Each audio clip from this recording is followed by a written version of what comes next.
And I'm going to start the pod silently so I don't blow anyone's ears out again. Because I hate re-listening to the show and getting my ears blown out. And so this is going to have to go slow and easy. This is the Rotohackers podcast. And I'm here with A.J. Herschel, the kid. And it's Jared. That is a much more subdued one. Yeah. It's still good though. Yeah. Lacks the energy, but has all the warm fuzzies you can imagine. And I am Judah Buddha, and we are the Rotohackers, the fantasy football unauthorized. I can't get it right, guys. You need a little note. Yeah. You need a little note, a sticky note on your table or your screen. Yeah. I'm against notes. I'm against it. Go ahead. What are we, AJ Herschel? The unauthorized reporters of fantasy football news and information. I had some of the words. Like 3. Good morning, gentlemen. It is a beautiful day for football talk as lots has happened in the NFL this week. Some ins and outs. Let's go to the news. Has any of the NFL news come up that you think is going to directly affect fantasy football, the choices you make in fantasy football? Oh, I think the first one's got to be Melvin Gordon, right? Got to be. Coming back easily. We already had that discussion on our little thing. I happen to have dropped Melvin Gordon. I think it was me that dropped Melvin. It was Gordon. you. For Delaney Walker in week 1. Please tell me this wasn't a money league. No. Okay. Still. And it's an 8-man league. Is it 6 or 8? 8. Okay, 8-man league. Okay. Wait, that one might be 10. I can't remember. It's one of the two. No, it could be. But it's a small league where I figured I could get him back off of the waiver wire before this off. But this happened faster. Mm-hmm. So go ahead, AJ. What are your thoughts on Melvin Gordon coming back week 4, ladies and gentlemen? I think that's probably the scariest part, just the fact that he is coming back week 4 and playing against Miami. Because I know originally when he had came out and said, I'm going to end the holdout, like, okay, he'll be back in a week or 2. No, he's coming back this Sunday, which scares me for Justin Jackson way more than Austin Eckler. But honestly, if I'm an Austin Eckler owner, I'm not that concerned. I don't think he's going to get 25-point games anymore. But even when Melvin Gordon was still there, Eckler was still getting 9 carries a game, and he's still getting passing downs. So I think if you're an Austin Eckler person, he's been producing well. I think Anthony Lynn's still going to use him. I don't think this affects Eckler owners that badly. I think it'll still work out for them, being me an Austin Eckler owner as well. But I think it'll work out. Yeah, I'm an Austin Eckler owner as well. But so the reason he's coming back so early is because Justin Jackson is hurt, right? He's in a walking boot. He's not going to be able to play. He's out. And they are bereft of running backs in L.A., Charger land. You were going to say something about that, Jared, right? Well, that was part of what I was going to say. Yeah, Justin Jackson's in a walking boot, not going to play. So I mean that's not why the reason Melvin's come back to the team, but yeah, that is the reason why he is probably going to play some this weekend. And then as far as like Eckler goes, I think I was really curious how that was going to go when Gordon came back, if they would continue to, if they would split carries more or what. The Chargers, Anthony Lynn, their coach, says that Gordon's going to go back to being the feature back. And so I think maybe Eckler gets, a couple more touches than what he did last year, or a few more touches. But I think Gordon probably goes back to about the role that he had. I think Eckler is still useful as a flex, but I think for me, I think Eckler becomes more of like a James White now. Interesting. So you're talking, well, but here's the, it's widely a misnomer that Eckler came in only on passing downs. In fact, he got very few catches last year. Yeah, and I don't mean in terms of like what his role will be. I should have specified like in terms of like what I think he'll produce, like numbers wise, or fantasy points wise. I think that's kind of what it'll kind of lend itself to. So and also to specify further, like not this week. Like that, I think Eckler handles the vast majority of it this week. But yeah, like, 2 weeks from now, I would be, if I only had Eckler and not Gordon, I would be a little bit worried about, what you're going to get, because he's been, I know through the first 2 weeks, I think he was like RB1, right? And I'm not sure, where he falls now, because his production was down in week 3, but so you're going from having a guy that like, oh, this guy could be RB1 for half the season to, well, I got 4 good weeks out of him, and now he's maybe going to be more like a flex. Well, and I've been going through doing a little meta analysis of the teams and what teams are winning, and what I found is, against my original strategy, against my original theory, it's those that got that third RB that are going off. It was usually a third round. Well, Eckler wasn't third round, but people with Eckler, people with Connor, people with Mac. You have both, Connor and Mac. These and Mark Ingram. And Mark Ingram. Yes, definitely Mark Ingram. These are, if you look at the top of your leagues, these are the guys that are winning the leagues, because you could have several of those guys, because you got most of them in the later on in the draft. Yeah. I mean, my strategy was to try to get in the first 5 rounds 3 running backs, and so it would be like I would sometimes go like wide receiver or like running back, wide receiver, tight end, running back, or some combination. But usually in the first 5 rounds, I would have 3 running backs and either 2 wide receivers or a wide receiver and a tight end. So I felt like there were a lot of good values with running backs up through the 5th round, and really in those 4th and 5th rounds. And then, after that, it just like fell off like a cliff. So, Or did it? I mean, well, people could have, I feel like, looking at the teams in most of my leagues, if you went wide receiver heavy for the first 3 rounds, you just took wide receiver. You could have been fine. You could have Mark Ingram, Eckler, and say, like, in your flex, have someone like Devin Singletary, or one of these guys who's still starting but is a good flex. And then as wide receivers, you have Julio and. Well, now that's another thing, though, is that those upper tier wide receivers haven't been amazing. Yeah, they've been Julio's been consistent. Davante Adams had a really slow start to the season, and then like it was kind of like with Mike Evans, where I knew that Thursday night game was he was just gonna go off against Philadelphia the way Mike Evans went off against the Giants, I guess it was last weekend. But yeah, so some of them have been sort of inconsistent, but I think over the course of the season, I'm not worried about DeAndre Hopkins. Like, I avoided Davante Adams for a couple of reasons. One, because his schedule starts off really tough and his schedule ends really tough. Yep. And so it's like the two things you don't want to happen is you don't want to get out to a slow start, and you don't want to have a guy who can't produce for you in the playoffs. I took him in our league. Judah's right. Like the league I'm in with him, I've got DeAndre Hopkins and Davante Adams because Davante slipped to like the 13th or 14th pick or something like that. Yeah. So I'm like, all right, there. Gotta take him there. Yeah.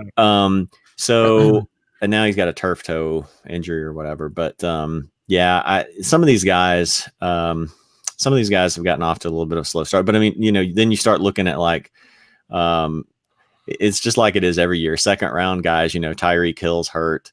Juju's off to a slow start. Third round, Antonio Brown's not in the league anymore. And so it's just across the board where it's already like this intensive care unit of like, all right, what's wrong with all these players,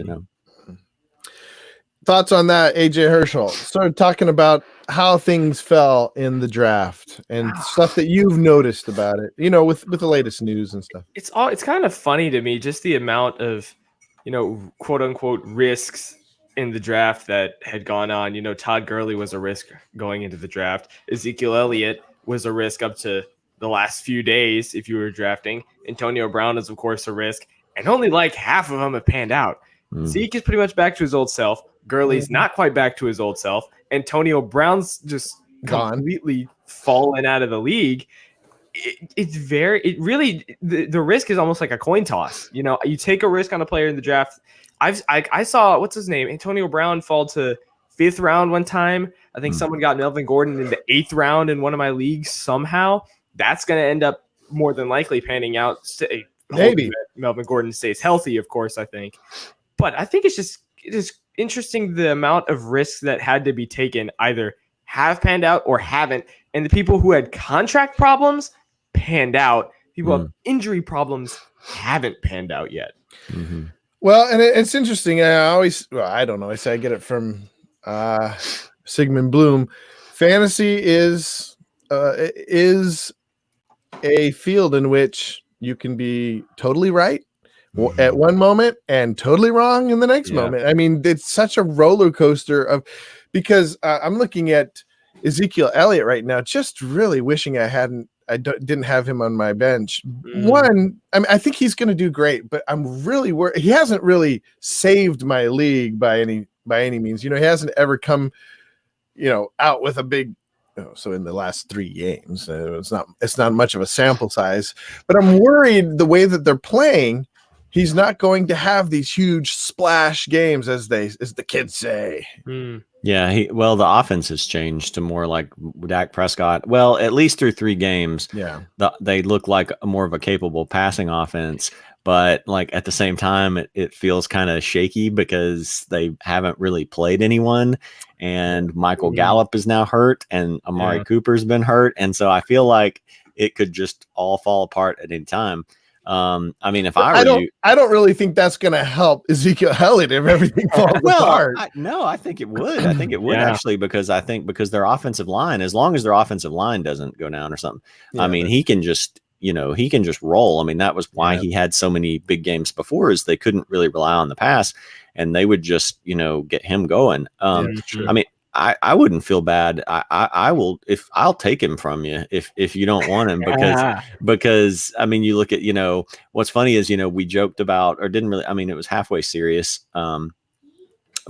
Talking about like injuries with players, and I said, I feel so much better about Ezekiel Elliott over a Saquon Barkley, because you just look at the way that Barkley's built, and he's got these huge thighs, and it's just like, can his legs support that? Well, then he's got a high ankle sprain now. And I said early in the year, we can go back to where I said Saquon Barkley won't be a top 5 running back this year. Now, did I get a little bit lucky with injury there? Yeah, but that was part of the reason, is I thought, like, man, that guy's just built to get hurt, Well, and I think there's some intuition that's built through like some math there, in which I've gone through and looked at not having a solid offensive line. We talked about this last time. Is highly correlated with injuries, and you can see the math there. Like you said, if you're getting crushed down at the right there before or at the line, it's much legs more likely folded up that behind you and stuff. You're getting a 300-pound man on top of you. But if you're getting through that and you're already in the secondary, it's 1 or 2 guys just pulling you down. Yeah, right. And so there's always the risk, and the Giants do not have a good offensive line. O-line is left wanting. All right. There's not much on the news. Just Rashad Penny's probably going to come back. Newton has a quote unquote mild Liz Frank.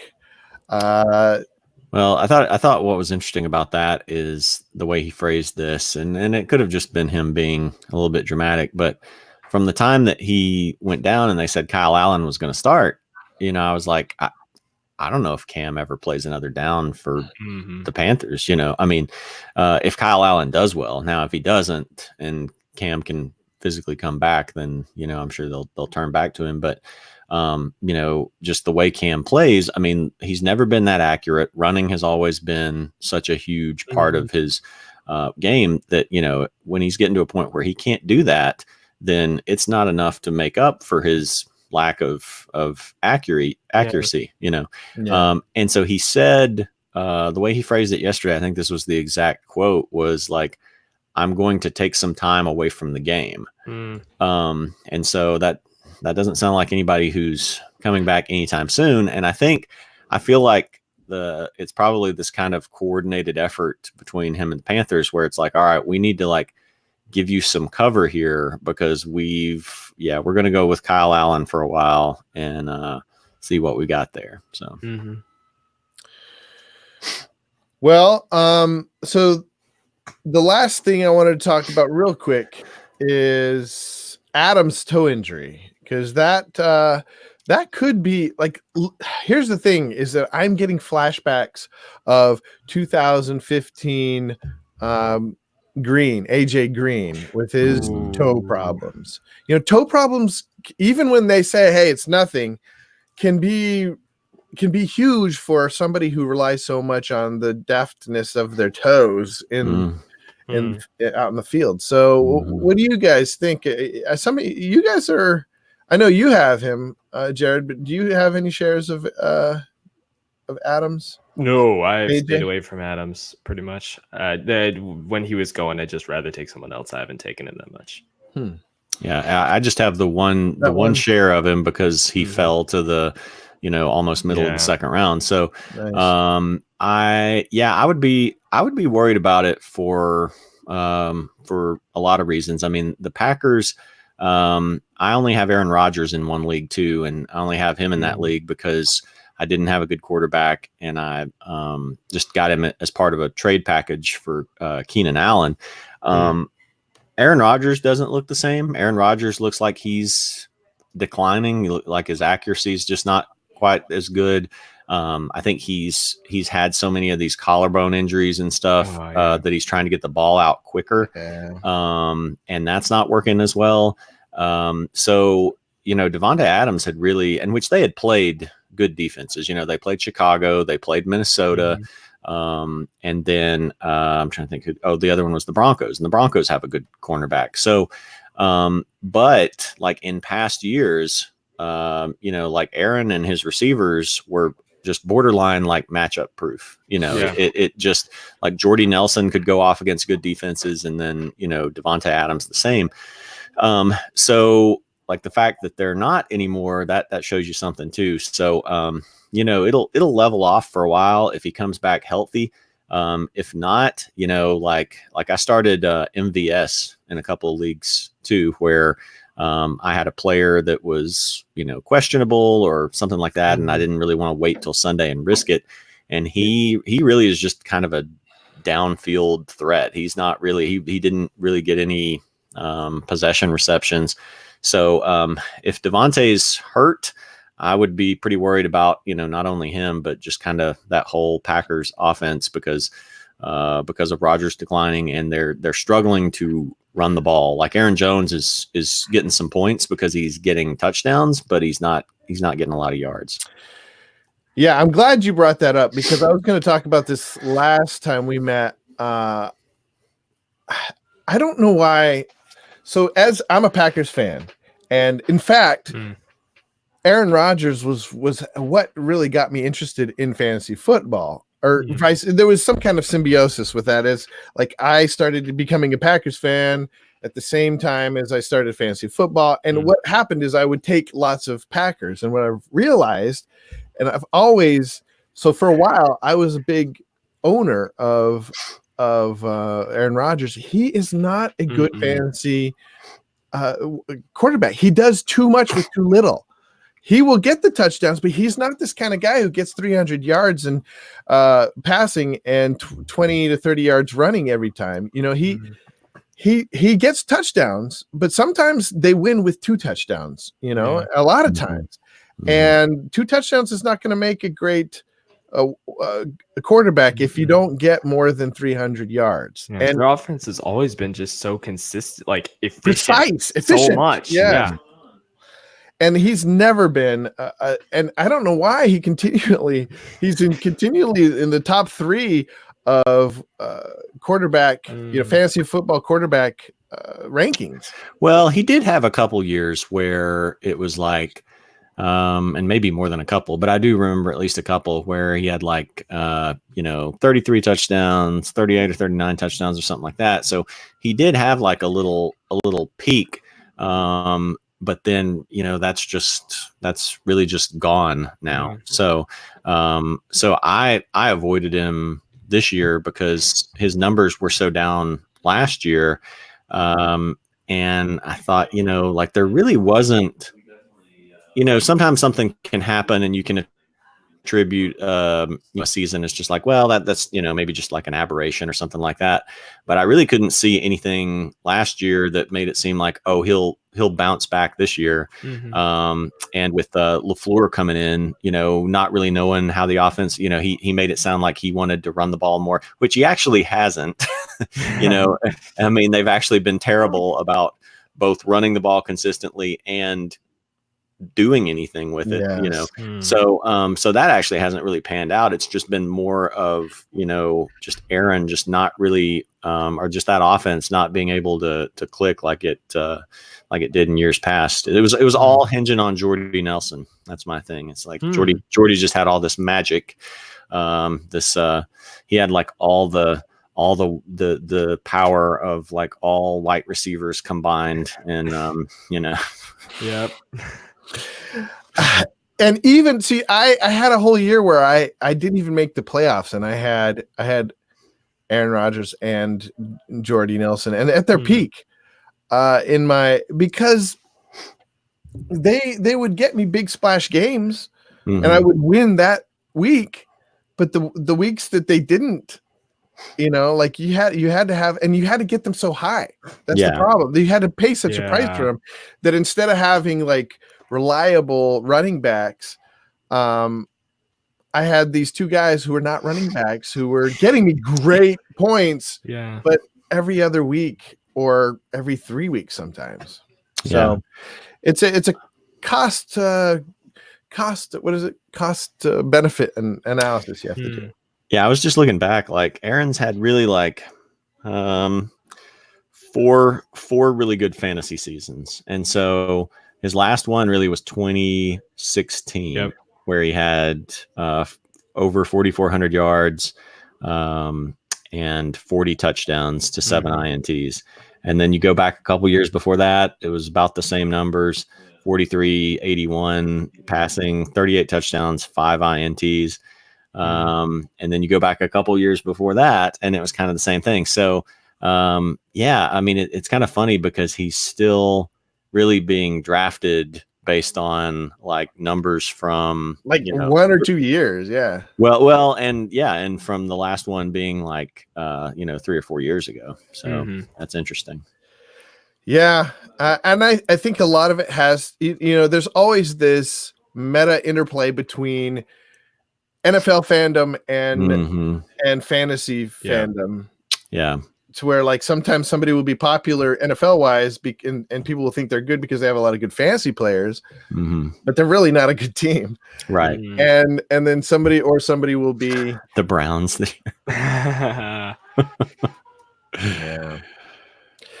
Any points on that, AJ Herschel? I kind of just agree with the whole thing, Aaron. I mean, I remember last year I can't remember. I was either in the championship or the 3rd place game, one of them last year. And I had Aaron Rodgers sitting on my bench because he had just been so 20 point, 15 point, 16 point. And of course, the one week I benched him, he blows up for 42 points. And I lost that game because of that. That was the one decision I could have made. I was pretty ticked for a little bit. It's I don't know. I think it kind of also balances between the inconsistency in fantasy points, and also his injury history has also been a big part of it, because he'll play a full season 2 or 3 years, and then he'll get injured and only play 5 games. He'll get injured and only play 9 games, etc. I think just kind of the whole thing reiterating, I just don't like him where he goes. If he was taking where a normal quarterback was around round 7, around 8, then I'd be like, okay, yeah, that's probably decent value. But I think the biggest point with him is he's going way too high for his actual value. That's just the whole thing with Aaron Rodgers. Yeah. I'm curious to see, like, now that you mentioned that, like, well, actually now my page is just not loading. I was going to look and see. Okay, here we go. I was going to look and see, just kind of like, who has through 3 games the best quarterback numbers, and then where their positions were. Which, I mean, it's going to be Mahomes. Yeah, I think second is probably. Let me guess. I think it's Wilson. Nope. No? So it's actually surprisingly. I was going to say it was either Dak or Lamar. They're third and fourth. So Lamar's third and Dak's fourth. Yeah. Oh, okay. No. This is why. Yeah, because Wentz played. So it should be Lamar and Dak. But okay. Wentz. Well, he's had a pretty consistent. But he. I don't know. I think after this week, he's not going to be in the top 3. He's got a tough schedule moving forward. Yeah. But I mean, even after everybody, like you're saying. Oh, right. Oh, yeah. No. You're right, because there's a ton of guys who are, right behind, like Russell Wilson is right behind it. Too. So Wentz will definitely drop down probably to. I mean, he may be like just kind of fringe top 10 after this week. But you look at it. So you got Mahomes, who was a first round pick, but then so after that it's going to be Lamar Jackson and Dak Prescott. Lamar was generally undrafted in my leagues until it got closer to the season, and then in auction drafts somebody would like buy him for $2, or somebody would take him in like the 13th round or something like that. And Dak, I got Dak in 6 or 7 leagues because he was just undrafted. And I liked his game 1 matchup against the Giants. So, Russell Wilson was a later guy. Brady, mostly undrafted because people didn't know if Josh Gordon was going to be back, and they didn't. Brady especially got popular after they signed Antonio Brown, because I picked him up a few places. Yeah. So I mean, you look at like, let's see, 1, 2, 3, 4, 5. Yeah, I mean, like 3 of the top 5 guys were either like a somebody taken in with the last pick, or they were undrafted. So interesting. Yeah, and that was what everybody touted. This is the year of, like, there are so many quarterbacks that are going to do well. Don't get a quarterback early. Now I dabbled. I got what's his name? Watson. I got Watson in a few places just to kind of see, like, take him early and see what my team ended up being. So far, not bad. So I have to say, so far, not bad. Because I got him in the 3rd round. So 3rd, 4th round in a couple of leagues. So it hasn't been so bad. I'm worried though. He already looks a little banged up. Like, there's nothing on. He's taking a lot of hits. He's taking a lot of hits. And that trade for like Laramie Tunsil, like if this is what their offensive line is with Laramie Tunsil, like, can you imagine without? Okay, let's move on to start sit. Who are some? Oh, before we do that, I had if you guys will indulge me, can we talk one more time about AB? I saw a question in one of the threads, out there, like, what do we do about AB? He wants, and I see him at the top, Yahoo suggests or whatever, like popular. He is at the top of that, and so a lot of people are picking him up. Would you Do you think he'll end up on a team? What are your guys' thoughts? Let's go to you first, Jared. I don't. If I had to guess, and man, I'm so reluctant to guess because this thing is so following AB. The AB situation is like trying to follow the Trump situation. Just from 5 minutes to the next, you don't know what's going to be going on, let alone from day to day or what might be happening 2 months from now or something. So, but like I said before, if players have an incident off the field or something, I mean, if you've got talent, that they will excuse that, as long as you don't drag it onto the field and it becomes a huge public relations nightmare. And we have had a few of those where, Adrian Peterson, but basically you have to beat up a woman or a child. And so Adrian Peterson had to sit out a year for, maybe abusing his son. Kareem Hunt, is sitting half the year for being on video. Well, I think that's the key. It has to be recorded on photo. There has to be photographs. There has to be video. Right. And so, so even with stuff like that, you can get a pass if it's something that's happened once or twice. However, what the league does not want to deal with, what coaches and GMs and teams don't want to deal with, is someone who is just consistently bringing negative attention to the team. And so, oddly enough, the comp for AB is I think Colin Kaepernick, where Colin Kaepernick wasn't doing anything necessarily malicious or disruptive, or it was disruptive. But it's just stuff that, that it forces them to talk about it, because if a player has an incident, from, 6 months ago or whatever, eventually the media will move on to something else. But if a player is doing something weekly to where it's new things oh, Colin Kaepernick knelt again. Oh, Colin Kaepernick wore socks with, police officers depicted as pigs or whatever. If you force them to have to deal with it in every media session, they're just going to be this isn't worth it. We have so much to deal with. An NFL trying to prepare for an NFL game is launching a rocket into space or something. It requires so many people and all these different things. And so, who's going to want, unless maybe if the one scenario I could maybe see is if AB stays out of, the public eye a little bit, doesn't at least do anything, he's not texting threats to accusers. And you have a contender that loses a receiver, so that that's kind of the one scenario I could see, because otherwise, it just seems like it's not going to be worth the headache. Yeah. But I just feel like I'm so tempted to pick him up, because he's such a good player. I would love to have him. Okay. So off the field shenanigans and evilness aside, if there is any, whatever, all that aside, it would be great to have his talent on my bench if something happens, and these conflagration of situations come together. But by the same token, I also have flashbacks when I had Gordon on my bench forever, and he's taking up that spot, and he came back and was nothing. What say you, AJ Herschel? Oh man.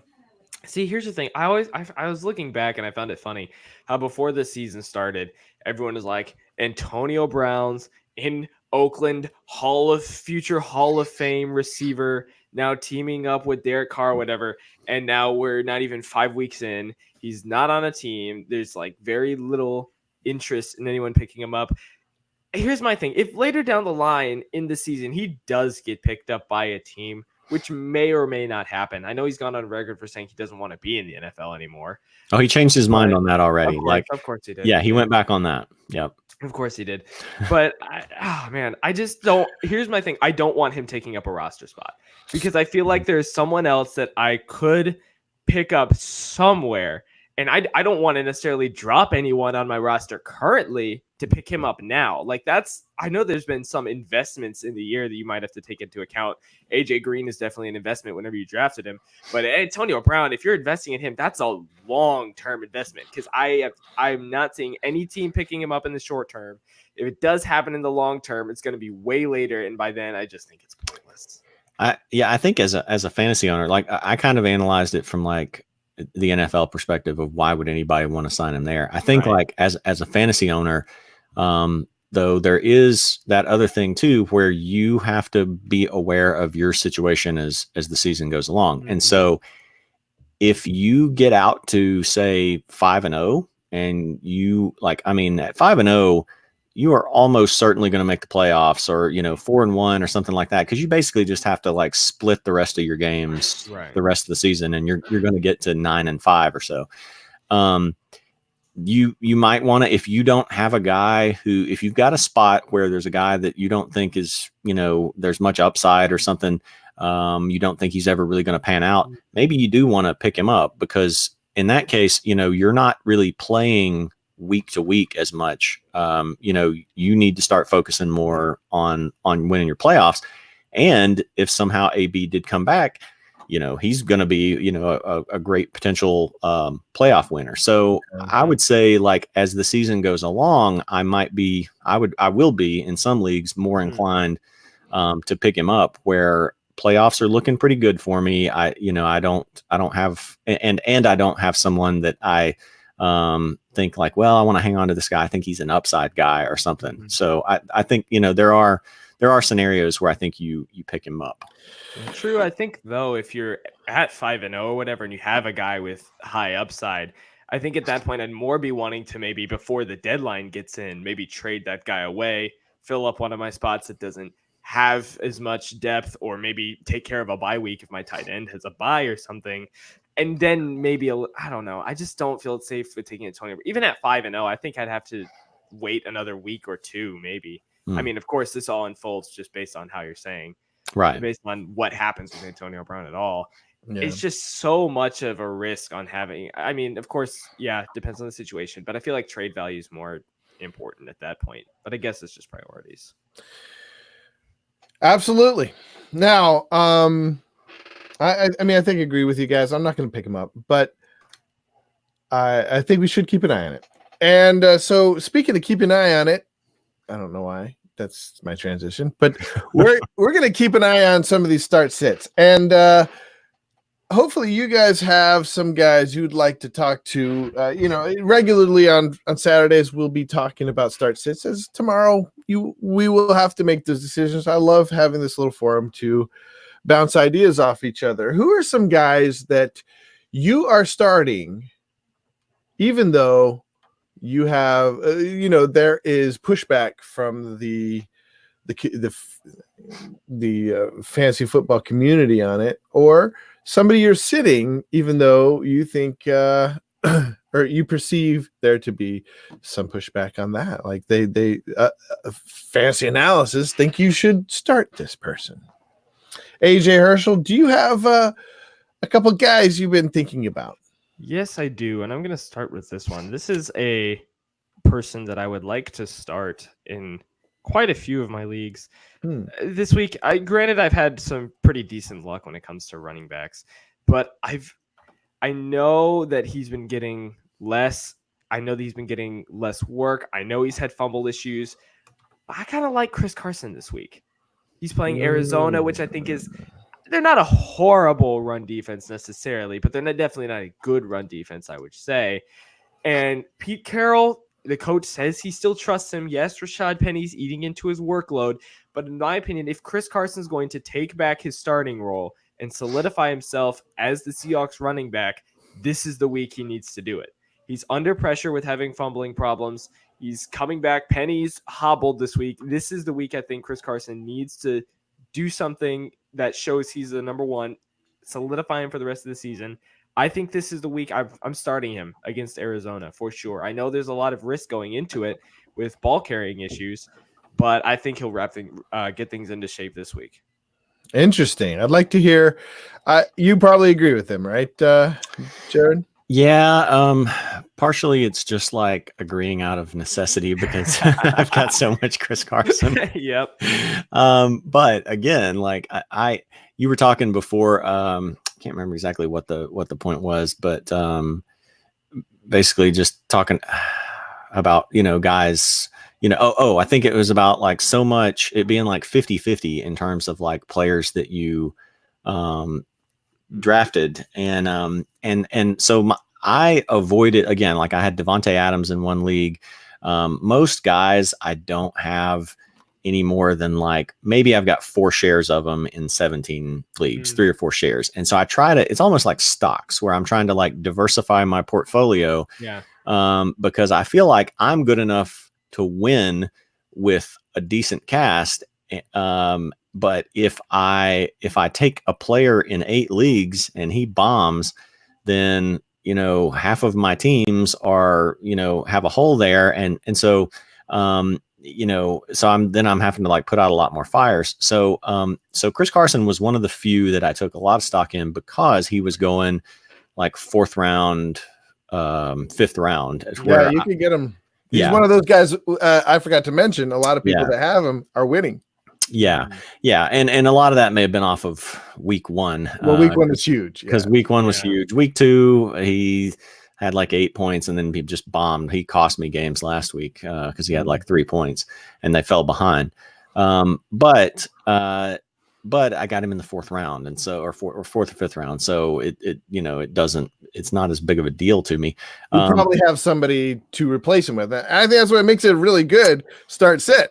Yeah, and I do have some guys. If he has another bad week, then I probably sit him. But yeah, like I don't think like AJ said, like Arizona's run defense is not that bad. But I think the Seahawks offense will probably, as a whole, will put him in position to get a score or 2, and then between some receiving yards, I think he'll have a pretty solid day. I hope. I'm just like praying that he doesn't fumble again.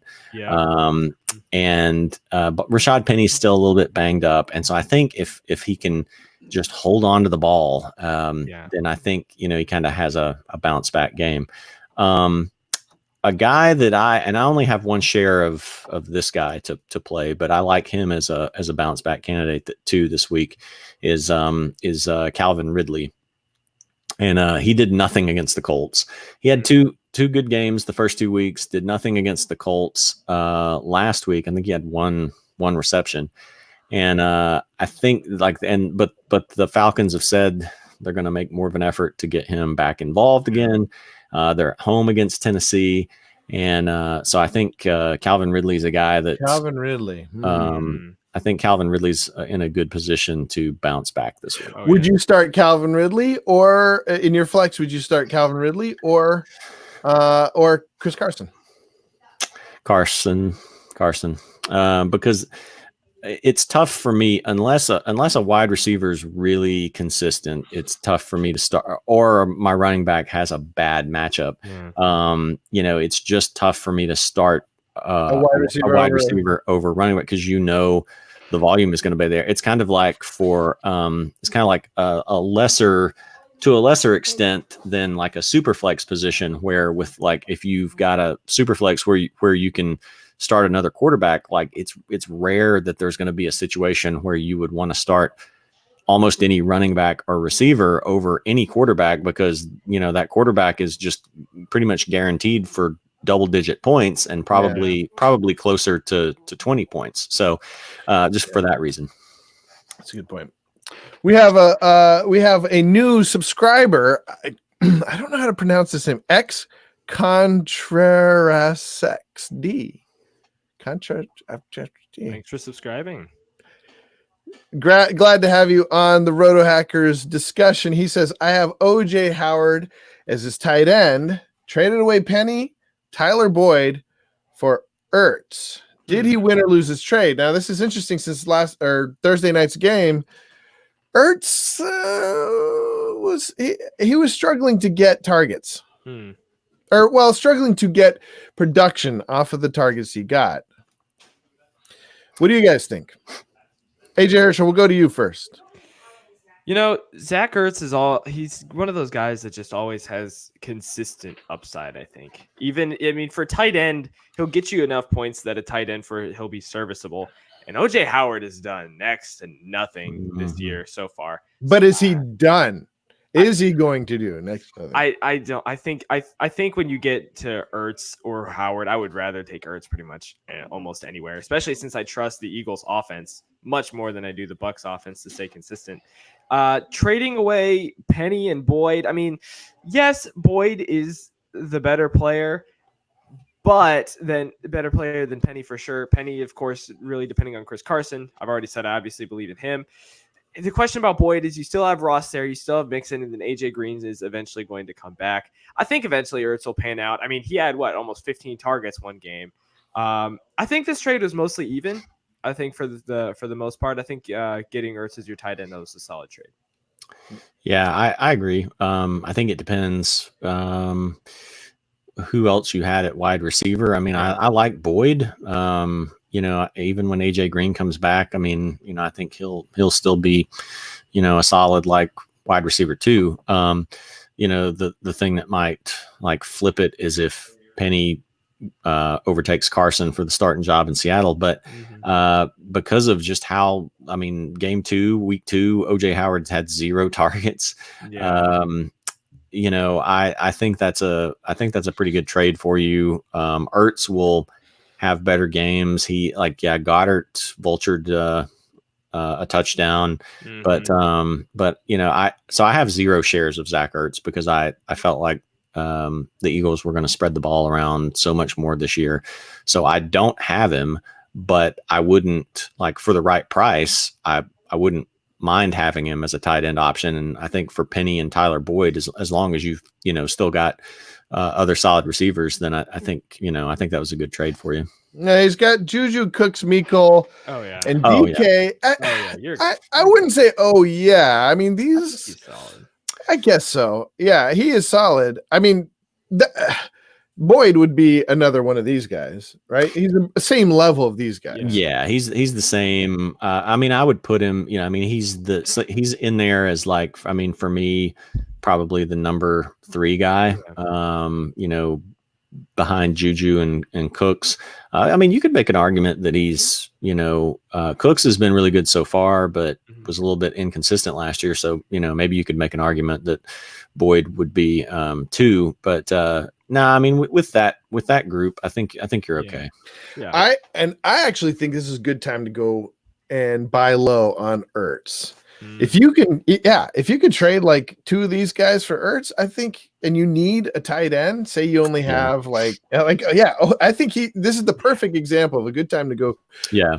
Buy low if you want a solid, because like you said, Jared, both of you guys said Ertz is going to have more games, better games. Yeah. They're starting off slow, but historically the Philadelphia Eagles do start slow. Their season usually they have a lot of strategy that goes into working out kinks.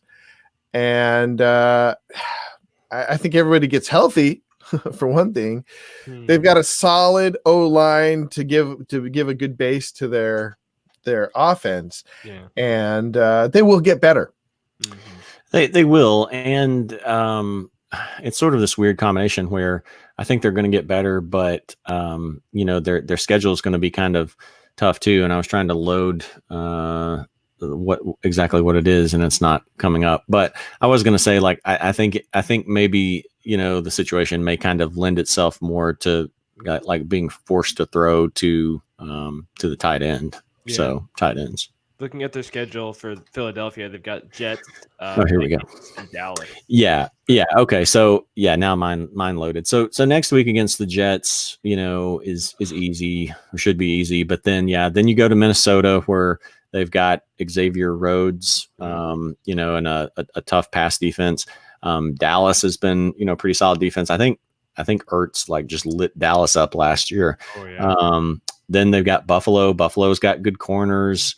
And then Chicago's tough. So would teams with good corners though, would they be effective against someone like Ertz who? Well, that's what I'm saying is like the fact that they have good corners lends itself to a bigger game. Yeah, I think. Yeah, we'll see, but yeah. He also says this is goes to a discussion we had last week. Daniel Jones or Kyler Murray? Thanks in advance. Now you have Daniel Jones and Mayfield in a lot of leagues, or in a couple of leagues, right, Jared?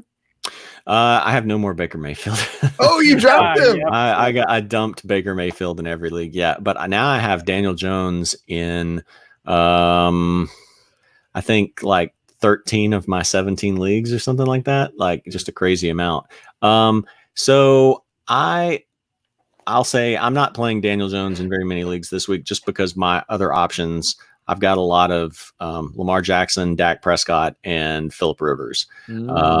So I'm rolling with those guys. I think I'm only playing. You're kind of playing the wait and see game. Playing the wait and see game a little bit. I am starting Danny Dimes. We'll just refer to him as Danny Dimes. In one or two leagues where I don't have one of those guys. For me, this one's definitely Daniel Jones for me. I think Kyler Murray, week to week, I still don't know exactly what we're going to get for him. And the thing with, someone was pointing this out. An NFL analyst was pointing out kind of the style of offense that they play is great between the 20s, and then like getting into the end zone is sort of a little bit of a struggle for them. And that's actually why a guy that I've been picking up in leagues where I don't have Justin Tucker or Harrison Butker or Greg Zuerlein is the Arizona kicker. Yeah, Gonzalez. Yes, he's been great. Yeah, so I've been using him a lot. So Kyler Murray's stat line has been really game one was his best game against the Lions, and he was bad for most of it until the fourth quarter, and then he ended up with 22.62 fantasy points. He finished with 308 yards and 2 touchdowns. Last week against the Ravens, 349 yards, but no touchdowns. So he had 16.36 points, and then last week that was 2 weeks ago, and then last week against Carolina. 19.82 because he had 173 yards and 2 touchdowns. I feel like Daniel Jones against that Redskins defense that's just letting everybody complete like 70% of their passes. I really like him this week. Okay. AJ, how do you feel about the question here? Not Mayfield. Daniel Jones or Murray? Jones or Murray, yeah. Okay, yeah. So Kyler Murray, I pretty much steered clear of him I don't think I have him in any of my leagues. And I saw Daniel Jones explode at Tampa Bay, and I was like, oh, okay, cool. This might be a guy to watch. And then I noticed he's playing Washington, who gave up 3 touchdowns to Carson Wentz. Then they gave up 3 touchdowns to Dak Prescott, and then gave up 3 touchdowns to Mitch Trubisky, all to Taylor Gabriel in the same quarter. And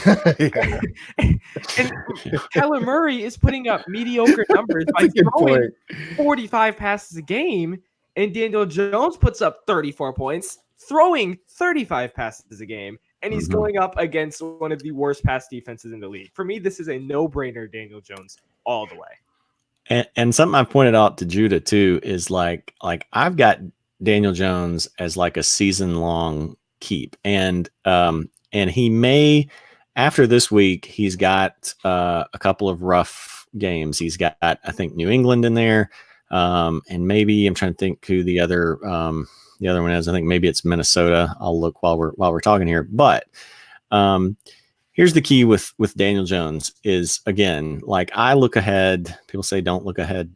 I look ahead to playoff matchups. Yeah. And at the end of the season, Yeah. So I was right. It was after this week. Daniel Jones has Minnesota and New England, so he's got 2 tough matchups after that, and then he goes back to like Arizona, Detroit, Dallas, the Jets. But so Daniel Jones finishes the season week 14, which in some leagues is the start getting into the playoffs. Yeah, the playoffs. Yeah, if you take 8 teams into your playoffs, so he's at Philadelphia, which is a horrible pass defense right now. Week 15, which is always a fantasy week, and it's usually the fantasy semifinals, at home against the Dolphins. And then week 16, usually the fantasy Super Bowl for people, fantasy championship, is at Washington again. So for me, like that might be a dilemma if he's playing well, and I've got a guy like Dak who's home against the Rams. Or Danny Dimes against the Dolphins, but I would like to have that problem, in week 15 to decide, and maybe, who knows, maybe Dak's hurt or something. So I picked him up, sometimes used a high waiver priority on him. But I mean, for me, unless he just really starts to bomb, even then, like the Dolphins in week 15, like he's a season long keep as a second quarterback. Oh yeah. Now I'm gonna go pick him up everywhere. I was a huge proponent of Danny Dimes before the season started. I'm such a contrarian that like as soon as the hype started to be for him is when I started. It's funny because I shared our video from last week with my friend Gordon, who he's in this big church league we're in, and he had Mayfield, and he went out and on the waiver wire day he picked up, paid some good fab for Danny Dimes. And I said, I have a couple, I have a friend that did the same thing. And so I showed him the video. He's like, you're like the ultimate poo-pooer. You're almost like Ford in what I was talking about, like to where too much of it, like, well, I guess he's kind of the opposite, where something turns against something and then he becomes like for it. So it's like the aliens, to where it's like, yes, aliens come destroy us, with like, but like with you, it's kind of like you're in on a guy until people get in on him. And then you're like, no, I don't want him. Never. Yeah. So Ford is the surfing violinist. If you want to tune into his podcast every day at 9:00, every Saturday Central, Saturday at 9. Saturday. I'm sorry. Did I say every day? Yeah, every Saturday. Every day, yeah. Every Saturday at 10 Eastern Central, 10 Eastern, 9 Central. Let's see. So I had a starter sit. I want to know what you guys think about this. So I'm trying to decide, and I think I've decided to sit all my Buffalo players. So I'm just kind of cheating here. Not one particular player, but I'm looking at John Brown in particular. This correlates to Contreras' question too. He's got in the comments. Oh yeah, and he's got another. We'll look at that comment coming up. But so let's talk about particularly John Brown and Josh Allen. Is this going to be a matchup worth partaking in, or are the Pats just going to completely shut the Buffalo team down, the Bills down? Because I think they might just totally shut the Bills down. But this historically has been a spot where the Patriots have sort of taken the foot off the gas and said, hey, we don't want to show all of our cards. The Bills might be a big playoff contender. Maybe we should be more strategic in how we play this and just kind of let Michelle take the ball down the throat, 100 times and see what we get. For 0.5 yards per carry. Yeah. I mean, they've done that with what's his name? The guy they used to Blunt. They used to do that with Blunt, like in games like this, it's just be like, let's just make this a running game. And he gets very little yards, but they still win the game because of their defense and because of their strategy when it comes to taking out the other team. Yeah, I'm not starting any Bills. I was a big Frank Gore guy last week against Cincinnati, much to Judah's chagrin, and then Gore got me like almost 16 points. Oh. But this week, no, I've got John Brown in a bunch of leagues. I actually dropped John Brown in several leagues because there was another good option out there that I needed.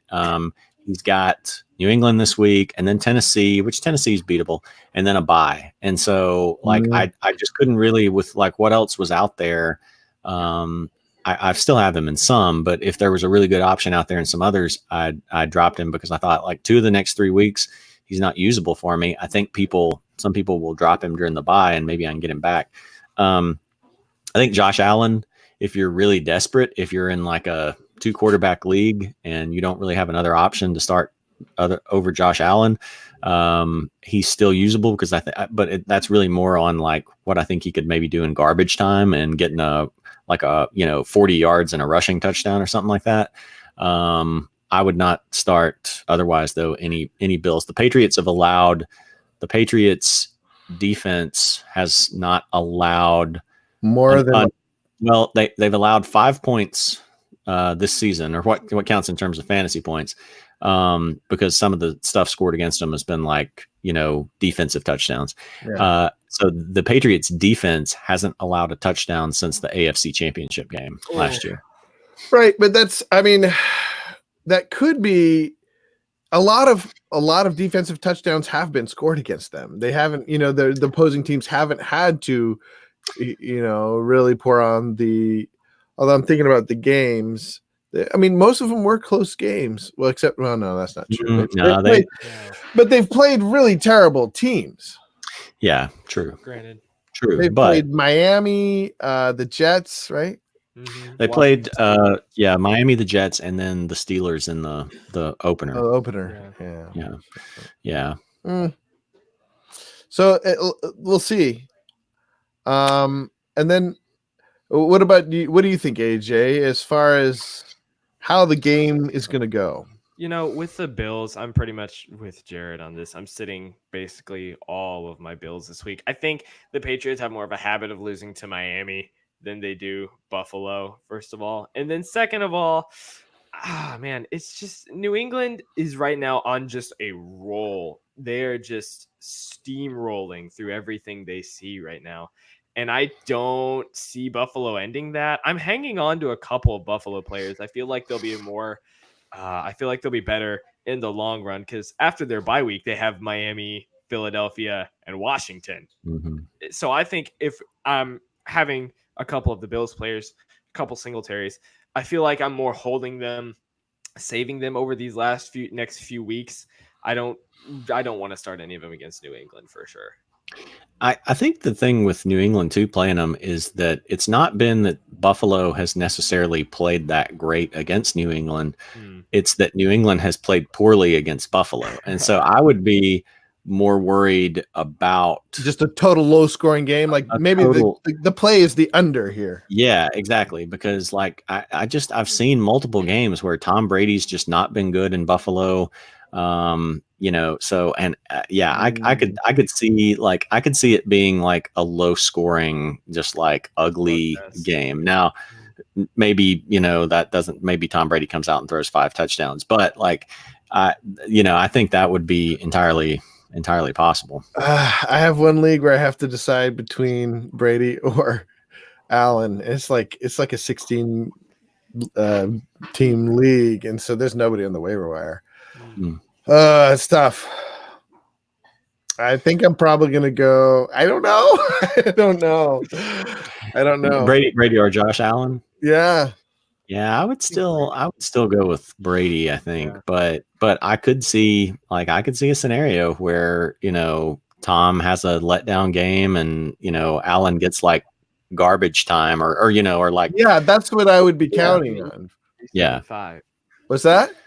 In an alternate universe, 375, Brady throws 5 touchdowns. In 263, Brady throws 2 interceptions. Well, I think the alternate universe I'm worried about is not an alternate universe. My history with Allen, him playing last year, I had him in the semifinals against the Patriots, and he got maybe 10 fantasy points, and it was all from running. It's just he has a floor with his running ability, but that's it.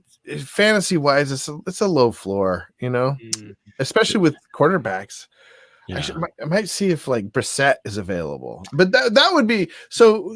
Brissett, is he a start sit for you? Like, I don't know if Ty is going to play this week. Well, actually, my next point was actually not about Brissett, but it was about a Colt maybe to start, because I am starting him. Let's talk about this Colt. I am going to start him in one league, just not because I super love him, but just out of necessity. But yeah, so T.Y. Hilton's out.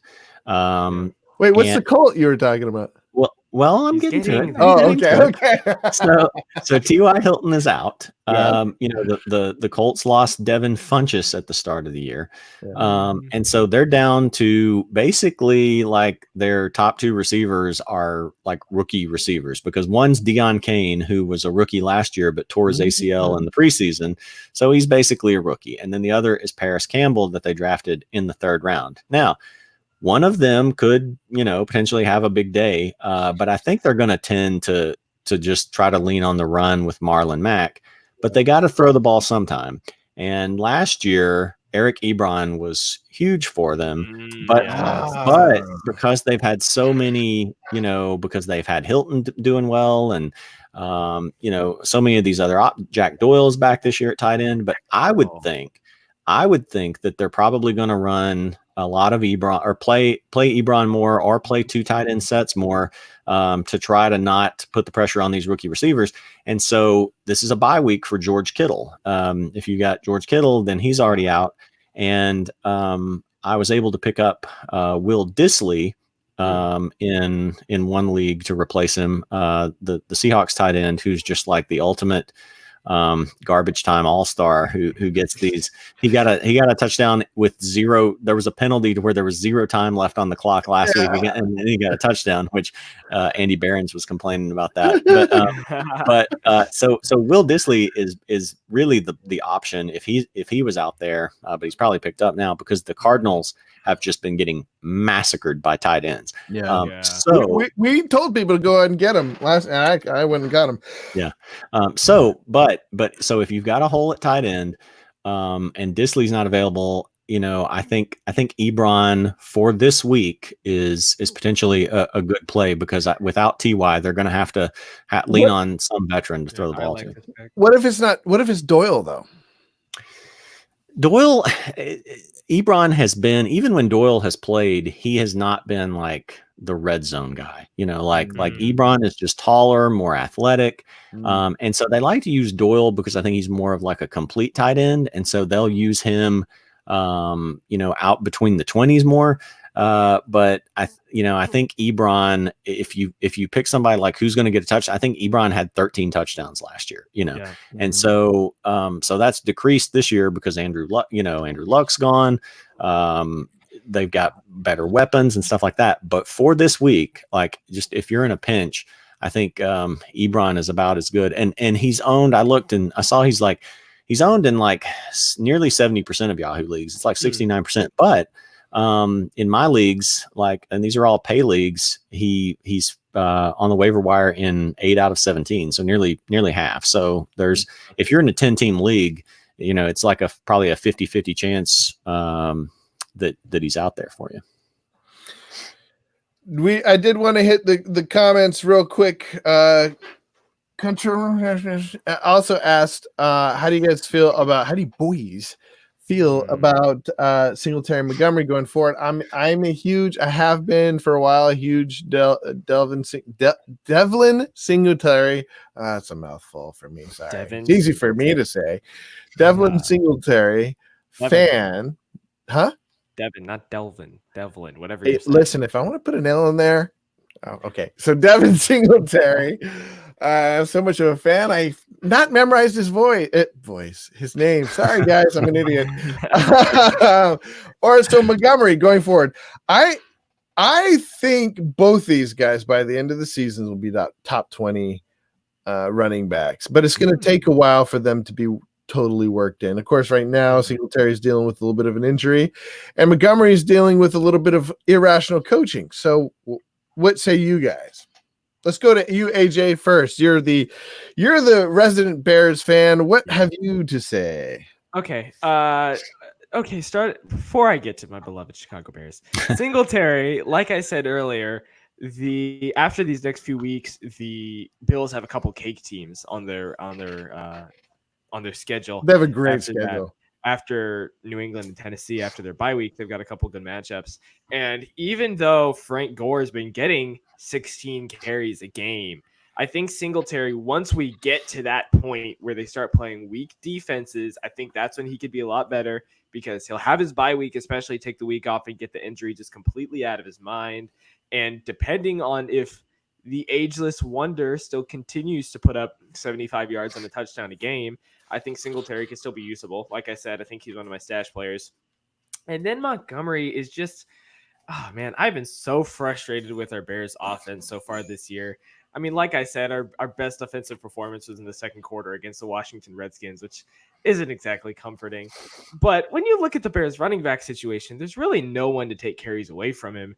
I mean, most carries he's gotten taken away were 8 carries in one game, split between Cohen and Mike Davis, each getting 4. And looking at the Bears' schedule, it's not horrible. I mean, we've got Oakland coming up, New Orleans, Chargers, Philly with a bye week sprinkled in there. So I think Montgomery is kind of one of those people who physically he's looking incredible. Statistically not as good. I think he'll eventually pan out. I think it's one of those guys you just got to wait 1 or 2 more weeks, and that's when he'll start hitting his stride, because he looks fantastic. He just hasn't been able to get the numbers to back that up except in week 2. So I think Montgomery is going to pan out eventually. Yeah, see, you say that there's nobody to take carries from him, and in theory that's true, but Matt Nagy's like finding like ball boys to go get 3 carries. And yeah, fair enough. But I agree with it. Yeah. So okay, so back to Singletary. I've got Devin Singletary on I think like 4 teams, and I'm gonna keep him. But what worries me is I think the Bills' success kind of worries me, because I think they're 3-0, right? Yes. So that's a good start. They're probably going to lose to the Patriots, but still at 3-1, like you're in a good spot to at least be in position to win a playoff spot at the end of the year. And so I think I don't really see this becoming his backfield, like where he just dominates it at any point this season, unless Gore gets hurt or something like that. He's right. And right now his numbers are a little bit misleading, because he's had, some big runs and, touchdowns on a very limited number of carries. So that's what good players do. That's what they do. But coaches are stubborn. See, also the other guy that we're talking about in this little mini segment, David Montgomery, where like, what are you doing? Just give him the, lost AJ.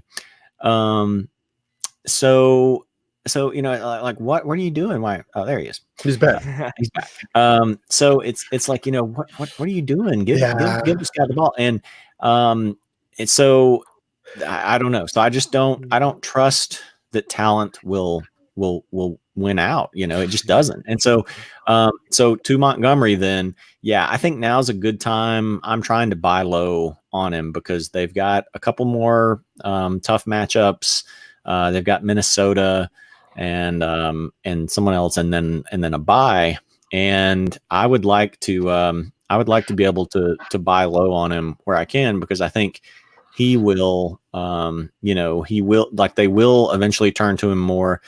It's always going to be somewhat limited because of Mitch Trubisky. But I kind of like his long-term season outlook. I trust his usage will be better than I do Devin Singletary. So I would like to be able to buy low on Montgomery right now as like my 4th running back or something, Yeah, I'm looking to pick him up some places, but I'm worried. We've got a fellow tapeworm in the comments. Somebody who watches tape. I like watching the tape. I feel like invested the $100 in the what is it, NFL Game Pass. Might as well look at. So he says he's watching the tape of Montgomery and he doesn't move north and south enough. Oh, and he dances too much on the line. So I watched the tape. I watched the tape also on Montgomery, and it's that dancing that got him the extra yards. Now, so at the same time in my head, I'm thinking, well, it also, it didn't necessarily, like in real NFL terms, it wasn't necessarily helpful. He did get the extra yards, but it just like maybe from a coach's standpoint, like, man, let's just put somebody in there who just, just a workhorse instead of this, hot dogger. I don't know. What do you guys think about what Alan says? Thanks for joining, by the way, Alan.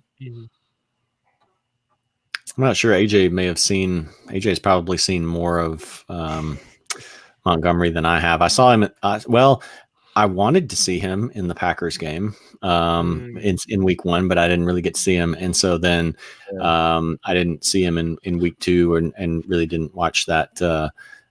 Sorry, I didn't sign up for Bears Redskins on Monday night. So I didn't really get a chance to see him in week 1. So I really didn't, I haven't looked at it enough to say on his tape.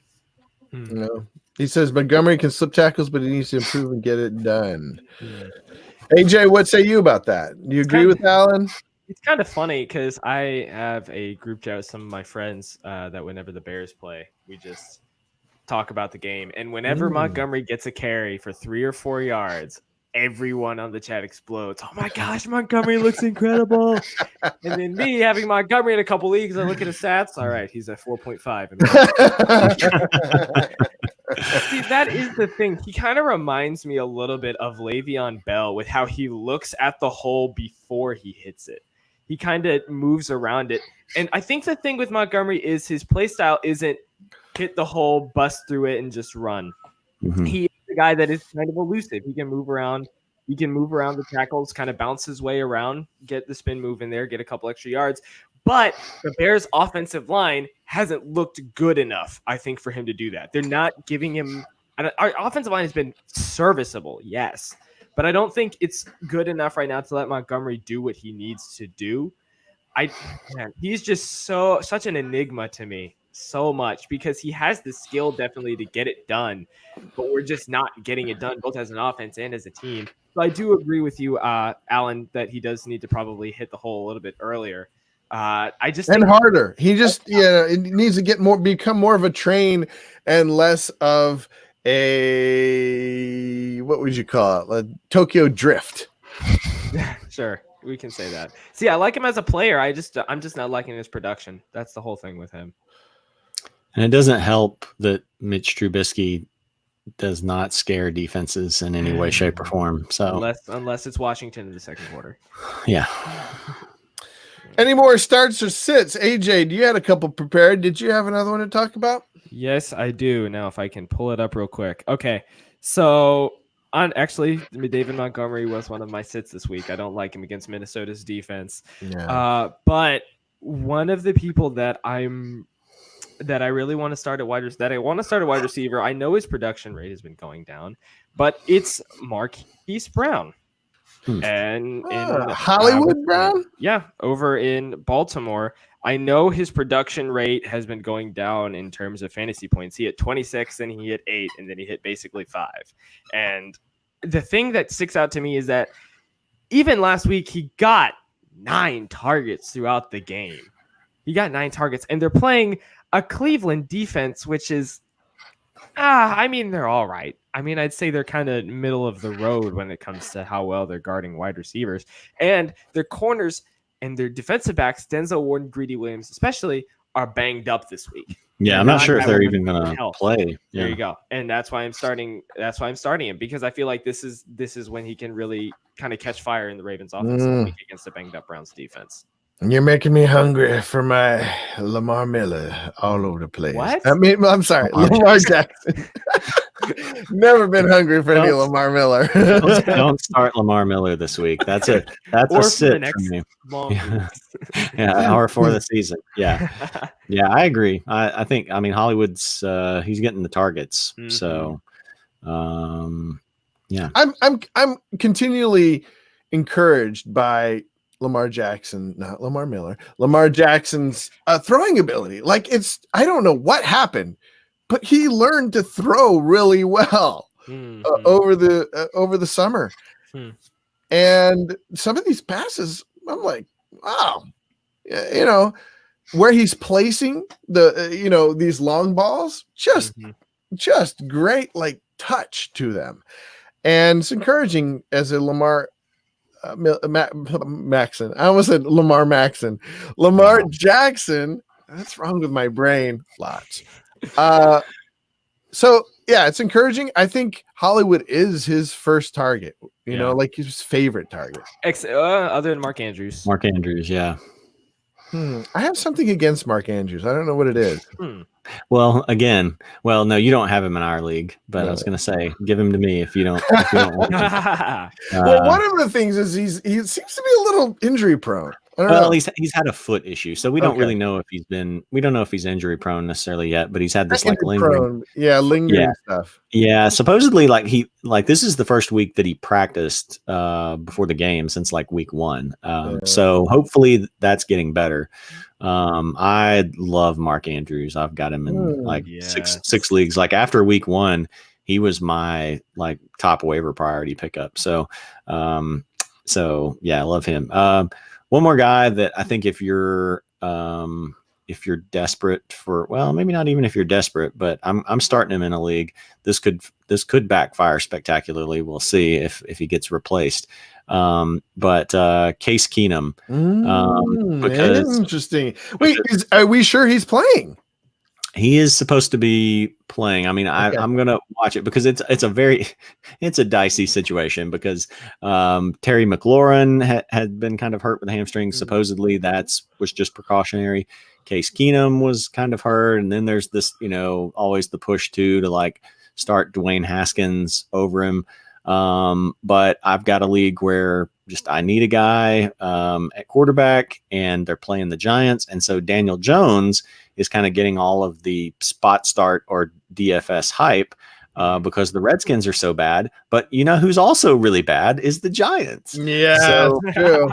And so like, Case Keenum let's go back to week 1. Because for the last couple of weeks, he played the Bears, so we'll give him a pass against the Bears. Mm-hmm. And then in week 2, he had Dallas, which is solid. And so he had 16 points, 16 plus points against Dallas and only like 14.5 against the Bears.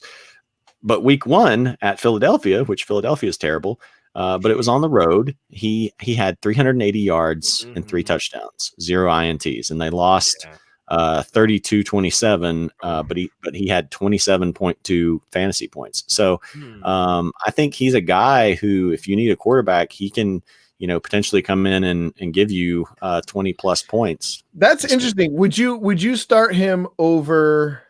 Would you start him over Josh Allen? Because I could go pick up him. I could pick up Keenum. You would start him? I would start him. Yeah. Okay. Would you start him over? Would you start him? Oh, who's the Titan, the Titans quarterback? Oh my gosh, yes. I would. You start him I will always start Case Keenum over Marcus Mariota. Would you start him over the Red Rocket? This week, yes. Both of those guys. I mean, Andy Dalton. I forgot he actually played fantasy. Come on, he's been doing great. Wait, he doesn't play fantasy. He plays football. Exactly. I did start Andy Dalton against. Who did I start him against? And I won because he played okay. Yeah, I would start. I mean, this week, like Pittsburgh's defense. So Andy Dalton is in Pittsburgh. Andy Dalton is just one of those guys that like you start him and you just cross your fingers and close your eyes and hope that he doesn't, destroy you, because he can have a great matchup and not do well with it. But so far, like, he's been really consistent. So I like the new offense season. This Taylor offense it's been good for him. Been good for him. Like, if you look at their numbers, it's still like they're still like they've got 20 points, 17 points, 17 points, but he's been very solid. So he's had 20.7, 19.6, and 18.1 fantasy points. They get Pittsburgh this week, which, the Pittsburgh defense is not looking that stout. But really, I like Andy Dalton more next week when he's home against Arizona. So sweet little matchup. So if you need a starter next week, this week, I would not want to start Andy Dalton in Pittsburgh unless I really was desperate. I would definitely prefer Keenum. But if you need somebody for next week, I think Dalton's a good play. That's kind of funny. I remember one time I was watching NFL one time, and they said the scale on how you judge quarterbacks is you have your crazy, insane Tom Brady, like, quarterback caliber, and then you have all the way at the bottom here of the quarterbacks, and Andy Dalton is the perfect middle of the road quarterback. He really is. Yeah. He's the most, like, just medium guy ever. He's almost like a character actor or something. Like, he's almost like Sean Bean, where you know that he'll show up and get killed in the first episode or something. Like, you can rely on him for just he was fine. He was okay. Well, we got to wrap up soon. But Contreras asked, last question, boys. After trading away Penny, I was left with David Johnson, Montgomery, Singletary, and Madison, Alexander Madison at RB. I just seen Cohen on the wire. Do I get him? No way. Don't. And he asked, do I drop Madison? No, I really think Madison, go out everywhere and get Madison. If he's on your waiver wire, he's somebody I'm looking to add pretty much everywhere, because he just has so much standalone value on just in what he's doing now. But if Cook, the number one running back, goes down, yep, you got Madison is looking really good. He looks like a clone of Cook. So don't drop Madison. No way. Or do drop him, because that means this will be the week that he gets hurt, or that Cook gets hurt. Yeah, and I'll benefit from it. Yeah, I took like a late round flyer on Madison in a lot of leagues just to see, like, okay, maybe first couple of weeks, let's see if Dalvin Cook gets hurt. And then it got to a point where I just couldn't really keep him on the roster. But as time goes on, and maybe I see that, I've got some guys who don't have the upside that I thought they did or something. Yeah, I would love to be able to roster him and Pollard both, because we talked about this like in an earlier podcast about like I feel more comfortable getting running backs. I mean this is just common sense. This isn't like some great insight on my part, but if you've got like a clear handcuff who's also a great backup who's not gonna steal touches from your guy, your stud running back, but then can then come in and replace him if he's gone. Like, man, that's just a perfect situation, because, like with Saquon going down in New York, what's Wayne Gallman going to give you? Nobody knows. Maybe he does okay, or maybe he's a bust and they, bring in a guy off of, or they sign a guy. So, if I could roster Madison and Pollard, because if Cook and Elliott went down, I mean, you've got, a potential like league winner there, Absolutely. AJ, any thoughts on any of these guys dropping Madison? I mean, Cohen, he's one of your Bears. Exactly, and I'm not picking him up anywhere. Look, I love Tariq Cohen as a player so much, but A, the Bears offense is not particularly clicking, I'll say, right now. And B, his fantasy production has also not been good. He's getting 4, He's droppable, right? 2. Oh, yeah, I don't have him anywhere, literally. And Madison, coming up off of his most recent 11, 12-point game, I really honestly think that Dalvin Cook and Madison could end up almost like one of the best running back duos in the league if Madison continues to do well. He is getting better every week. Oh, yeah, absolutely. And then Cohen's usage is going down. He went from 10 targets to 4 this past week. So, no, don't drop Madison. Don't pick up Cohen unless someone's just like completely injured. I like your running backs right now. Could be interesting, if they started, like, as Madison develops, if they kind of started to use him in a similar role to what Latavius Murray, had with the Vikings last season. I think so they already are, right? Maybe in game 3, it kind of started to shift towards that more. But I think, I think through the first couple of games, it wasn't, it was from what I saw, it was like Cook was kind of more the undisputed lead back. Okay. So yeah. Well, this is a good question for It's Jared. What should I do with T.Y. Hilton? Doubtful. Keep him, trade him. Do I panic? I responded to him. This is a guy I'm buying low on. I feel like people are starting to panic on T.Y. But this is also, look, it goes back to what I said about, this is another one like Shady.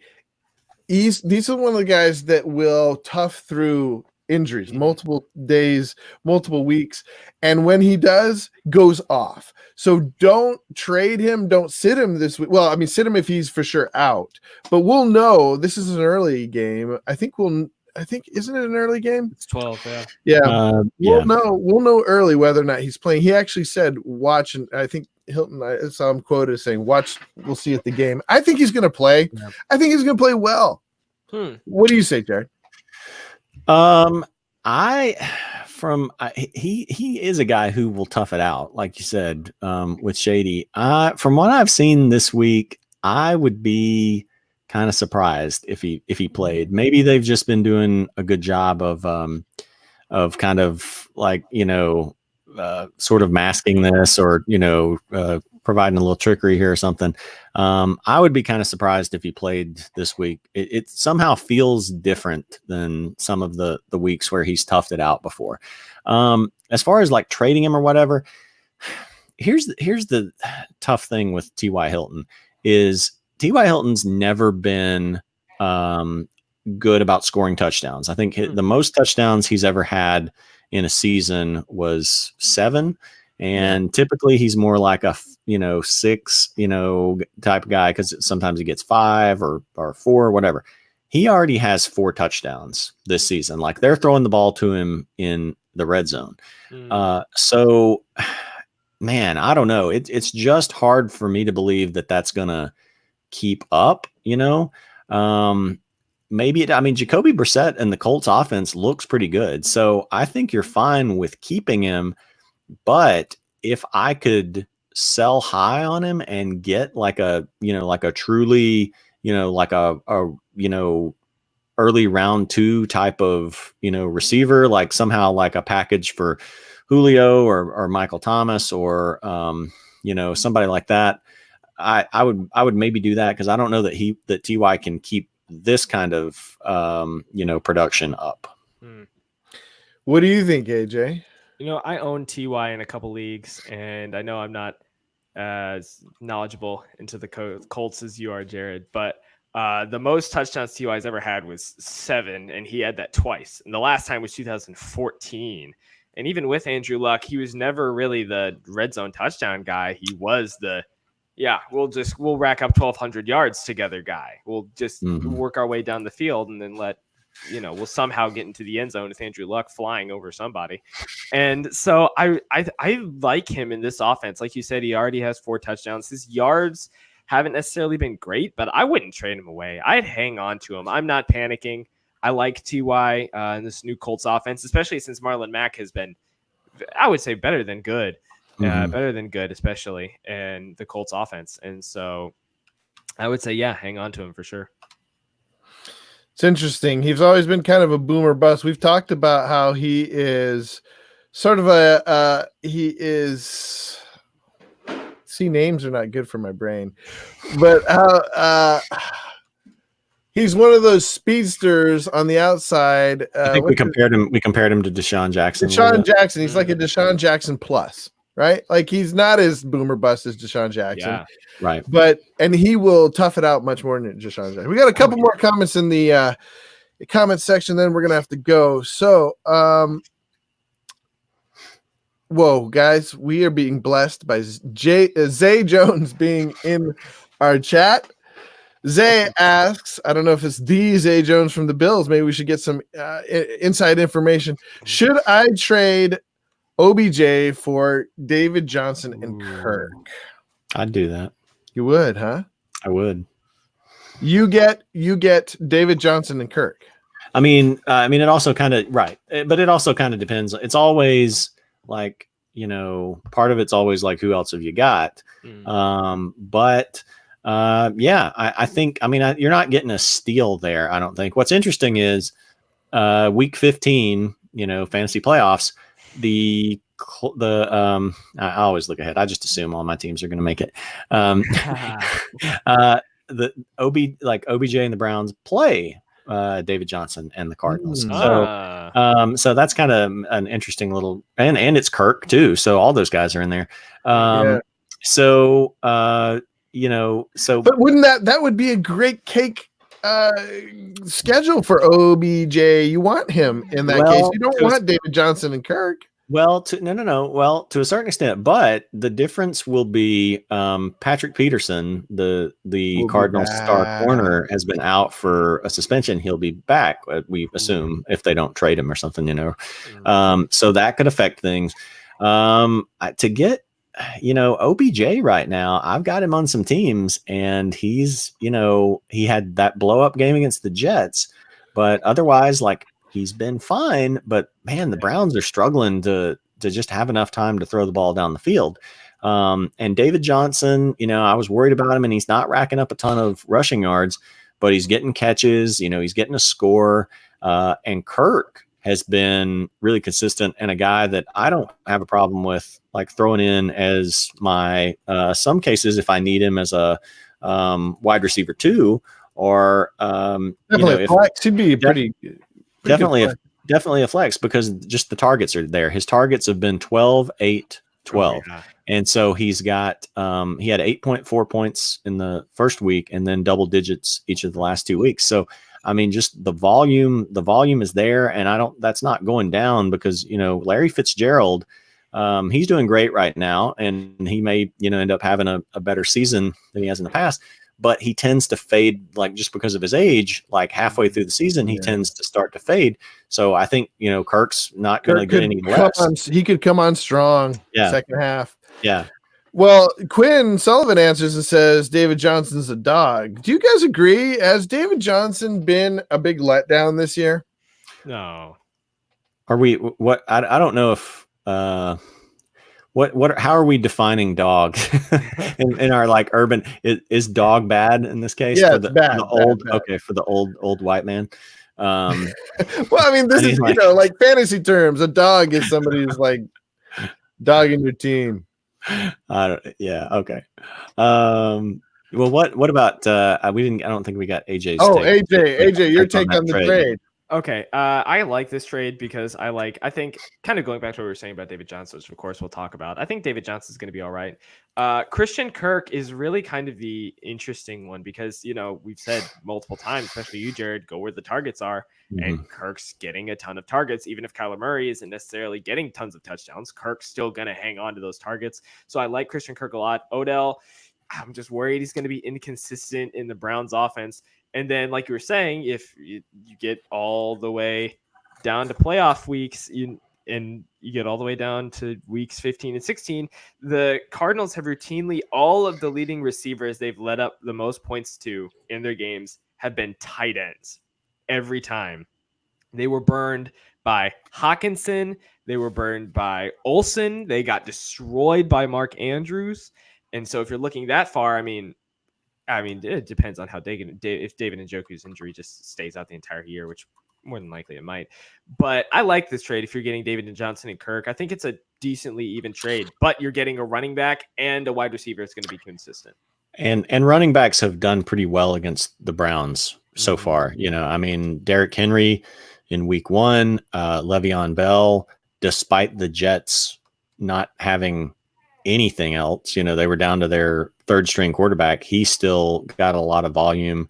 And then, the Rams running backs were just solid against them last week. But the Browns defense is, to running backs is not scaring me at all. So if you do get that far in the playoffs, something, then, but I mean, just like look into to David Johnson's schedule, like overall, I don't think it's really that bad. I mean, he's going to have he's going to have some tough game, but so let's look at David Johnson's schedule going forward. Okay, this is better than I thought. So he's got Seattle this week, then he's got Cincinnati, Atlanta, the Giants. Then he's got New Orleans, which they'll probably be playing from behind in that one. San Francisco then is solid. Tampa, San Francisco again. So like David Johnson's schedule is actually pretty solid. Like he's another guy that you can't really buy low on him too much right now because he's not been terrible. But places where I could get him, like I'm more comfortable with him now than I was like taking him as a first round pick, in the draft. Yeah, he has been solid. He has been great, but he has been giving like pretty much average of like 12 to 15 points, fantasy points a game. So I definitely wouldn't. I don't think he's lived up to his first round. It was if you got him in the first. I think you could get him in the second round in a lot of leagues. No, no. I mean, he was going as high as like there for a while, like fourth or fifth pick, especially when Zeke. David Johnson. Yeah. Like, and sometimes I would see him drop towards the end of the first round. Maybe there were some where he would drop to like ninth or something. I don't think I ever once saw him go second round. Yeah. Okay, we got one last question before we go. Sorry, I'm addicted to answering these questions. No, that's good. Oh, this is awesome. Who would you start this week out of Montgomery, Madison, and Singletary? So out of those three, remember he's half point PPR. I think I would go. Geez, that's a hard one. Easy Montgomery for me. Really? Yeah, because Madison is because it's the Bears and Vikings playing each other. So I don't love it, but Singletary is hurt, and the Patriots shut down running backs. Yeah. And he's the second guy behind Gore, not getting that many touches. So Singletary for sure out. Madison, second guy behind Cook. And he's going up against the Bears, I think, in Chicago. I don't love David Montgomery against the Vikings, but for me, that's an easy Montgomery. That's a tough one. What do you say, AJ? I don't know if it's easy, but I do agree with you that Montgomery is probably the better play. I mean, the Vikings have a good defense, I would say for sure. And I mean, his only real test David Montgomery's had against the defense was Green Bay. That was really only I would say, good defense he's played. Denver, Washington, definitely not. But when it comes down to Madison, like we're saying, the Bears defense is probably the best in the league right now. And this is probably more likely going to be Dalvin Cook's game, I think, especially for this one. I could see Madison getting a couple carries, but I feel like his floor is much lower than Montgomery's is against Minnesota. And even if Singletary hypothetically were to play, I'd just be worried Gore's going to take carries away from him. So I'd go Montgomery as well. I would go Singletary. I'm just gonna roll. With my main man. Ride or die with Devin Singletary. Fast and Furious style. We gotta get some Vin Diesel growl in there, like Devin. I'm sorry, he's delving to you, Delvin. We're family. I can't do a good Vin Diesel growl. Dom. Who can really? Dom growl. I just think the Patriots shut down the running backs, but they sometimes can be taken advantage by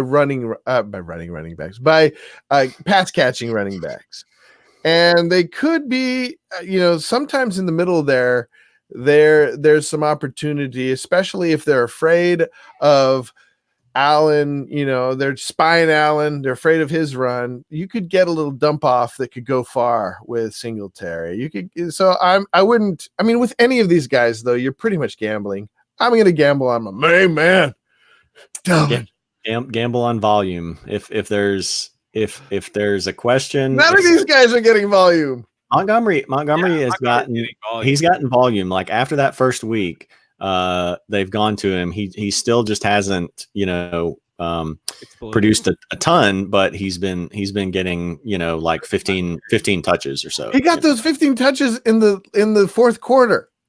But no one for the Bears was like he still like outpaced everyone. It wasn't like someone else was getting a ton and then they just went to him at the end. Like the Bears just weren't like consistently running the ball with anybody. And so he got 6 attempts in week 1, he got 18 in week 2, and he got 13 in week 3. Those are just rushing attempts. He had some, and so he had 60 something yards each of the past 2 weeks. So if he gets a touchdown, he's still somewhat, TD dependent, but I think you just got to go with the volume there. Especially your argument with Singletary that he's getting passes his entire year. Yeah, he was out last week. He's only gotten 5 targets. That's a lot for 2 games for a running back. Any in the second game at all. I mean, if you're that's a lot for the first game. No. 5 targets. That's he's only been in 1 game. 2, right? He's been in 2 games. Oh yeah. Okay, that's true. But no, not definitely. Like out of those 3, Singletary for me is the one you definitely won't play. That's for me too. Yeah, definitely. If he wasn't hurt, if he wasn't injured, I would bet on it. Right. I don't know if he's going to play. Right, I mean, but we will know. We will know Sunday morning. Like if he doesn't play, I'm going to Montgomery. Okay. I was gonna say I wish you were playing me, and I wish you were playing me, and you fire up Devin Singletary against the Patriots every time. All right. Well, on that note, I want us all to remember the fantasy football season is long, and it's a roller coaster, and we're all wrong and right at one point or another. I'm usually wrong. I'll cop to that. But let's be zen in our approach, not get too wrapped up in this crazy imaginary game. What say you guys? As any final words? I think it's interesting right now, like as you're starting to see, it's starting to get to that point of the season where people are making weird drops. Like dude, if you drop Melvin Gordon, I still can't believe you dropped Melvin Gordon. Why? 2 leagues. Okay, but so in one of my other leagues, in our league, I tried to pick up, like, I don't know if you saw that Josh Gordon was on the waiver wire. Somebody else got him. And in our league? In our league, yeah. Somebody dropped Josh Gordon, but I had such a low waiver priority that I knew I wasn't going to get him. But they also dropped Royce Freeman too, and I claimed Royce Freeman, which is solid. He's owned in all my other leagues, and then in one of my other leagues, people are dropping quarterbacks like Matt Ryan's on a waiver wire. Oh, yeah. Carson Wentz someone dropped him. So I've been going out and getting, certain quarterbacks, but one guy that I picked up, I mean, and again, these are all pay leagues. These are all like people playing for money who should know what they're doing. Somebody dropped Damian Williams, and I had like a low waiver priority too. And I claimed him, and, and maybe he comes back and they decide, oh, well, Shady's done pretty well. He's going to be the guy. You're not going to get that many touches, but I think he pretty well goes back to, it's pretty much still been a backfield split. And so I don't think he's going to get jumped by 2 guys. I don't think he's going to suddenly go to being like the number 3 guy behind Darryl Williams and McCoy. You're right.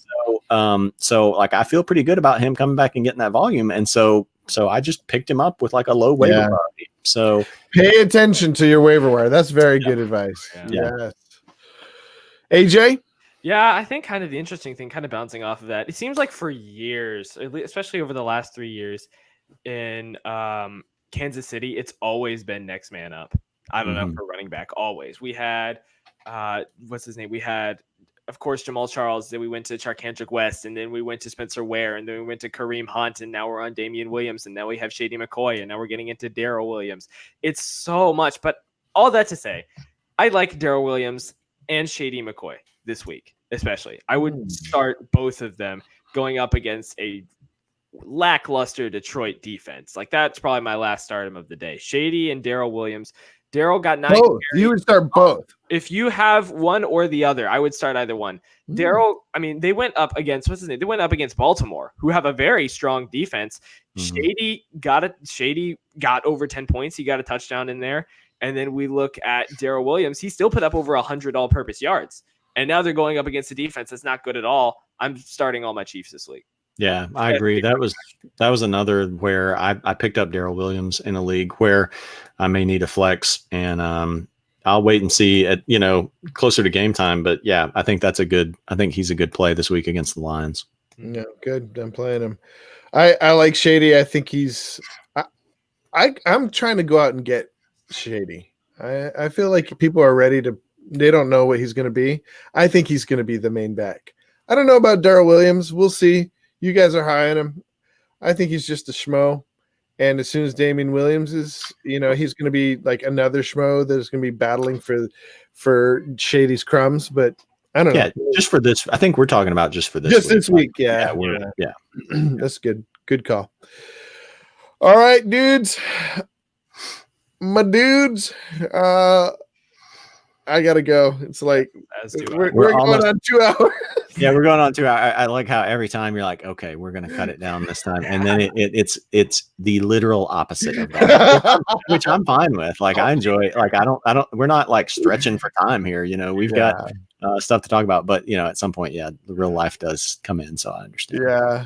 I would like to somehow, like, because people will click on the video much more if it's shorter, You can split it, could split it up, because there is there could be an even split between what we talk about and what we answer questions and stuff like that. And thanks to people who ask questions today too. Absolutely. Quinn Sullivan, Zay Jones, Contreras X, who else? Alan. Thank you guys. Wherever you are, don't forget to give us a like, a subscribe, hit that little ringer button. It gives you life. Yeah. And you can find us every week, Tuesday at 10:09 Central, and Saturdays at 10:30 Central. 10:39 Central. Also, just my PayPal is editorjared@gmail.com. If you just want to send money, like if you like me that well enough, I'm fine. Judah and AJ have said up front that they do not want to monetize this, so don't send to them, but just send directly to me. All right, guys, send all your money. Send it fast and furious. All right, guys. I will talk to you later. Oh, one thing before we go, got to end the broadcast.